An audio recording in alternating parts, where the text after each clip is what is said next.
జ్ఞాపన వీరుడు. అంతేకాదు చాలా సంవత్సరాలు ఇశ్రాయేలు మొత్తానికి రాజులు లేనప్పుడు తానే న్యాయాధిపతిగా వ్యవహరించినవాడు.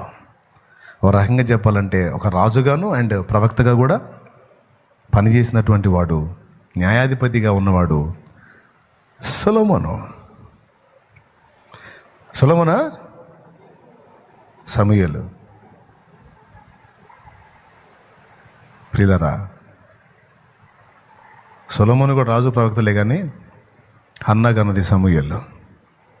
ఎందుకు ఈ విషయం ఎంతగా చెప్తున్నానంటే, మీరు అడిగినను మీ భోగముల నిమిత్తం, మీ ఆనందం కోసం, మీ ఎంజాయ్ కోసం, మీ బిల్డప్ కోసం, పచ్చిగా చెప్పాలంటే మీ ఎచ్చుల కోసం. ఆడికి జాబ్ ఉంది, నాకు జాబ్ లేదు బ్రదర్, చాలా చండాలంగా అనుకుంటున్నారు. జాబ్ రావాలి బ్రదర్, రావాలి బ్రదర్. ఎందుకు చండాలంగా అనుకోకుండా వీడికి కూడా జాబ్ వచ్చింది